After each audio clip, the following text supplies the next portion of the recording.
Hello, guys. Welcome to the Pitch Perfect podcast. I'm your host, Lawrence, and today we have the first episode of the Gunners Insight. So, obviously, this will be a Gunners talk page for me and my fellow Arsenal fans. And today we got a couple of things to talk about because, once again, as you know, the Premier League is back, and we obviously got to talk about Arsenal. Now, big result against Wolves, got 3 points in the bag. I thought the boys looked solid today. Saka, Martinelli, Odegaard, Havertz particularly. He was so sharp today. It's really good to see him back there. Still looking forward to Gabriel Jesus coming back as well because I like seeing him play when he's fit. When Gabby's fully fit, he brings a lot to the team. So it's going to be interesting to see how he comes back as well. But first half, I thought we were very comfortable. Preseason we've been playing very comfortable as well. I thought in the first half, we were comfortable, tempo was high, got our first goal. Second half, we're kind of on the back step. We kind of let Wolves come into the game. We got very lucky. You could say let off as well. Wolves should have had a couple of goals, but luckily for us, they didn't take their chances. And two men in particular, Kai Havertz and Bukayo Saka, linking up for two goals. Brilliant, both brilliant finishes, by the way. But I think as Arsenal fans, I think there is much to be excited about this year. Now, the big question in everyone's mind is Arsenal finally going to win a major trophy? I'm not talking about the Carabao Cup. FA Cup, okay, yes, we've got many of them anymore, but the big question is can we win the Premier League this year? My take on that really is we've not been as active in the market as I've hoped to be. I would have expected, 3 or 4 signings by now. Like we need a Saka replacement. We're still looking for that number 9. We need a number 9. Now I know Havertz had a great performance today, but that necessarily does not mean anything. I still think we need to go for a prolific number 9 in the market. We need to break the bank. Like I'm like if it's 80, if it's a good player, get it done, Arsenal. Get it done. Get it done. We need a number 9. If we're going to go toe to toe with City, we need a number 9. It's shown you need a number 9. As much as I love Gabriel Jesus and Kai Havertz, I don't think they're the guys that's gonna help us get it done. But really, I just really think that these are players that we have to focus on. We have to get that number 9.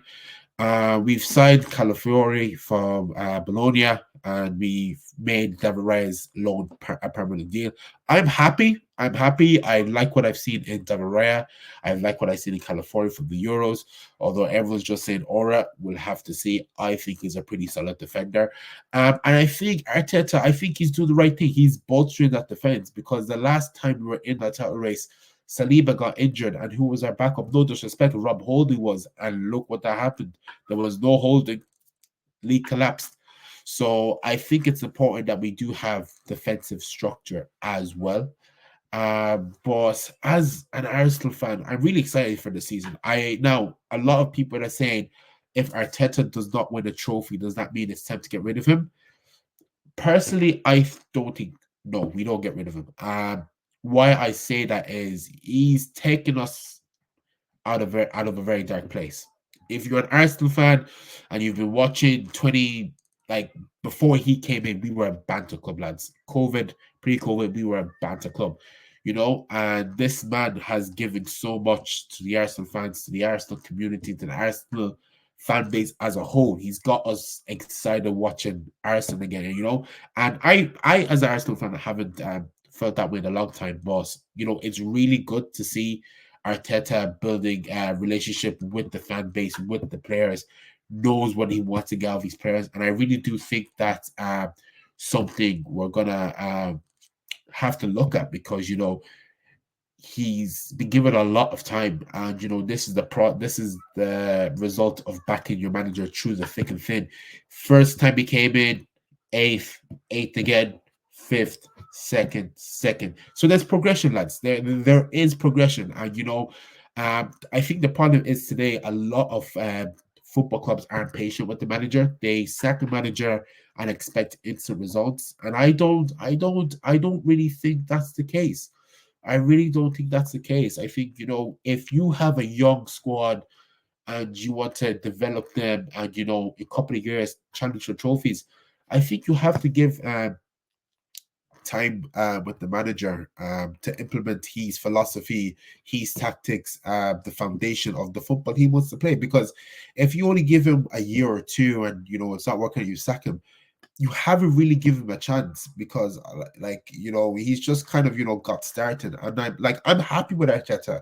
And like I said, he's got me excited to watch Arsenal again, and I think that's the main thing with the club. You want to feel excited, you want to feel happy when you're watching your football team play in one of the best leagues in the world. But go back to Arsenal's season preview. It's going to be a long season. We have Champions League football, we have Carabao Cup, we have the FA Cup, um, and we have the league as well. So there's so many games to play. If there's one thing I want to see more, I want to see some of the youngsters get minutes now. It was very disappointing, and I think we lost a lot of youngsters from the academy as well, and I think that's partially to blame to Arteta for not rotating these players throughout cup games, give them some minutes because we lost COYG Dubry, we lost Chido Obi Martin, we lost Smith. Now Smith Rowe, yourself, injuries just done him. And I'll get to that in a minute. I'll actually get to that in a minute. But it's just a case where a lot of we have very talented youngsters and you just won't give them minutes. And, I can't blame them for wanting to leave. They want to get first team football. They got to do what's best for their careers. But we have Ethan and Wary. I think he has to play a couple of games. He's phenomenal. He's phenomenal. From what I've seen in preseason, this guy he has to play. Lewis Skelly, he's another player that I think he can play as well. I think he's another player that has to start. Just Arteta, all it has to just give the younger some more minutes. I think it'd be interesting to see what they can bring to the table and what they can bring to the team as a whole. Touching back onto our beloved player, the man that took us out of a dark place with Bukayo Saka himself, Smith Rowe. Unfortunately, it was not meant to be. I think everyone, when they got announced that day he was going to follow, if you were there, you know how much Emil Smith Rowe meant to us as a football club. We really thought him and Saka were the next two big things, and he's still young. He still has a lot to prove, but I really just thought it was going to be him and Saka, the pinnacle, the faces of the club. But unfortunately, football is cruel, man. Not everyone can make it to the top. Now, I'm not saying Emil Smith Rowe cannot go to the top, don't get me wrong, but it's just I feel like the more injuries done him, I felt the squad just kept improving. And by the time he came back and said, I'm ready to, play, the changes have been done. The squad was too much of a height. Now, would I say the squad was too much of high caliber for him to make an impact? No, but I just feel like it went to a drastic change where, Smith Rowe was part of that drastic change. He was there when we had Mustafi, Socrates, Torreira, Danny Ceballos. He was there. He was there. He was a shining light in a dark tunnel with Saka himself. So he was there when we were basically a Manta club. And, for him to, go to Fulham, I'm happy for him, but it also sucks to see him leave at the same time. But, as an Arsenal fan, you're always going to be happy when a player moves on. It's their career, and if they can't get minutes here, they have to look elsewhere. And for Smith Rowe, like yourself, you're an Arsenal fan, myself, you wish him all the best. I'm sure Fulham will look after him. And yeah, but that's really is on Smith Rowe. Really, really disappointed how it turned out, but I'm only excited to see what's next in his career at Fulham. And hopefully he does get back to the way he was, because during lockdown, as I said before, he was shining lights in a dark tunnel with Bukayo Saka. Only reason why, I'll be honest, he's the only reason why Arteta still has his job till today. He's the only reason we, like that game that we won, if we didn't win that game, Arteta was getting sacked. Let's be honest. If Arteta lost that game, he was gone. And Smith Rowe and Saka dug him out of a hole. People are saying, "Oh, he's Arteta's mistreatment to Smith Rowe isn't fair." I think Arteta is fond of the guy. I really do think he is very fond of the guy. I just, like I said before, I just don't like once Arteta changed the whole squad around. Smith Rowe see new faces. You could see the intensity is higher. I just do think he was just behind the curve a miss, and maybe even behind the pecking order. But that's really is. That's really is. But there's not too much I can say in that. But going back to Arsenal, season expectations. Like I said, we need to sign a number 9. We need to sign a number 9. I think that is the priority. If we are going to go toe for toe, band for band with City, striker needs to be signed. Right winger, Saka. I know he's our star boy, but he needs rest, man. He needs rest. I'm not trying to hear these limping things at crunch time. Look, you can go look it up. You can go look it up. He's played nearly the second most minutes now in the Premier League. Um, Saka replacement will be handy. Centre mid replacement as well. Now heavy rumors that parties linked to Saudi Arabia. Personally, I was watching that preseason, and I do feel Party's legs are gone. Today, he looked very sloppy. When he came on, he looked very, very, very sloppy as well. He was playing all right, had a couple misplaced passes, very, very, very, very sloppy. For me, I just think Jorginho now plays that role, or Declan Rice. If Mikel Mourinho, who we're also trying to get to come to Arsenal, if he comes there as well, I think that's another signing done. And I just think Partey, his legs are gone. If I were Arsenal, I cash in on him. Another player, Eddie Nketiah, supposed to go to Marseille. We were looking for 30 mil. Didn't really happen. It's just a shame, really. It's just a shame with these type of things. Like we need the money. Like I like we're trying to offload players that we don't need in order to get the money to special the striker, but we have the money. We have the money. I just don't know why they're reluctant to spend. One thing I will give credit to is Arteta's and Edu's transfer strategy, because this isn't like old Arsenal where we're overpaying for players. We're getting the wrong profile and stuff like that. Edu and Arteta have actually done this very well, very well. I don't think there's been one transfer in the last 2 seasons that hasn't really worked out well. Now look, people can say Fabio Vieira. I get it. I like.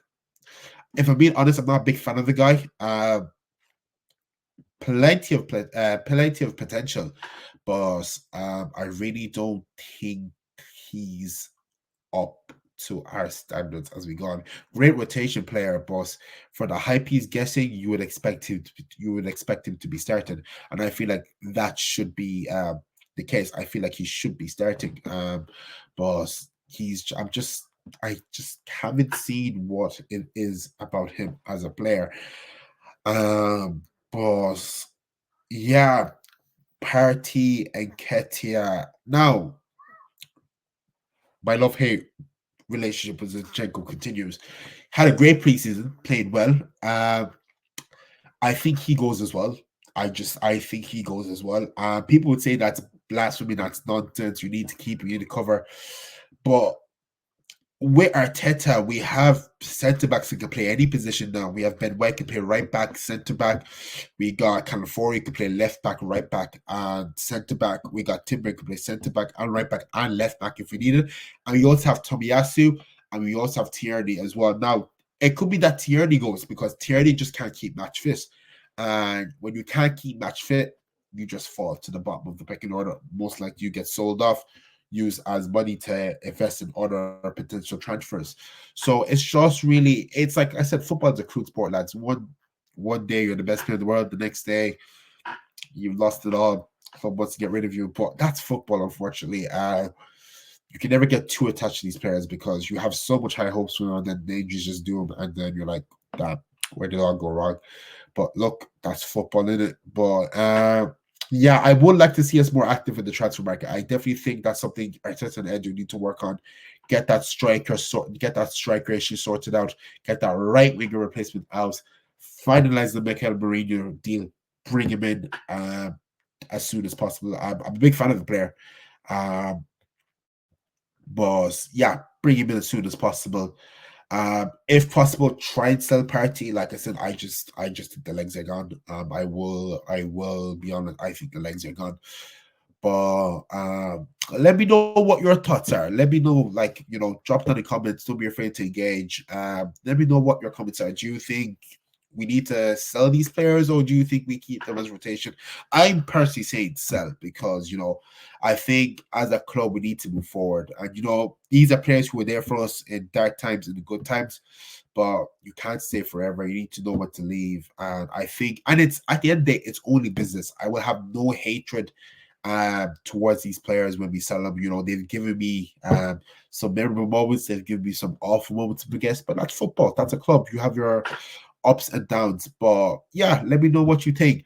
But to summarize overall, I think we can win the league. I do think this is our year to win the league. I think what Arteta needs to stop doing is experimenting. This experimenting centre backs and CDMs, right backs, and this shit needs to stop. We've seen how much it costs us. Like Havertz, I don't want to see him anywhere in that midfield. This is not. This is not Football Manager where you can have your sentiments playing anywhere on pitch. It's not shapeshifters. But yeah, he just needs to stop experimenting. I think the experimenting, it's done. It's cost us a lot of big games. It cost us that Villa game last year when he decided to play Havertz in the A's. Cost us 3 points. Could have potentially won us the league as well. Arteta needs to just stop experimenting. Go with the squad we know that's going to win us the game. None of this experimenting shit. It's going to cost us in the long run. I think we can win the Prem. I think it's our year. I think it has to. Come home.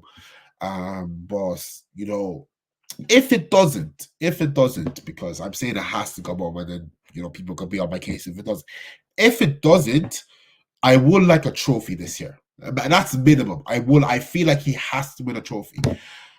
What I personally believe as a top six club, if you support a top six club, you shouldn't be selling the Carabao Cup.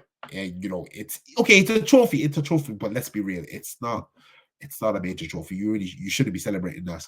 But FA Cup, I'll take. Champions League is definitely not happening. But where would I like us to finish? I would probably say semi-final, quarters. I would be happy with a finish there. FA Cup, go first. Use the young players, go first. There's nothing wrong. Go for it, Arteta. League, as I said, first. Carabao Cup, use the youngsters, use that to get to the minutes. If you get an early exit, so be it. Like I said, I don't care too much about the Carabao Cup. I don't think it's as important as the Champions League, FA Cup, and Premier League.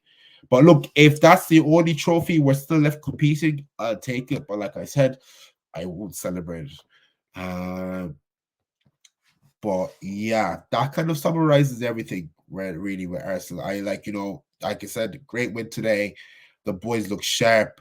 Couple of players still need to get back up to speed, but I think this could be our year. But let me know what you think in the comments. Also, my Prem predictions are also out as well. There were some crazy statements, some crazy takes. If you haven't watched that video, lads, you need to get on that. I'm telling you, it's absolute cinema. You don't want to miss that. But my fellow Arsenal fans, I've been Lawrence. It's been a pleasure talking to you. We'll see you on the next episode of Gunners Insights. But for now, up Gunners.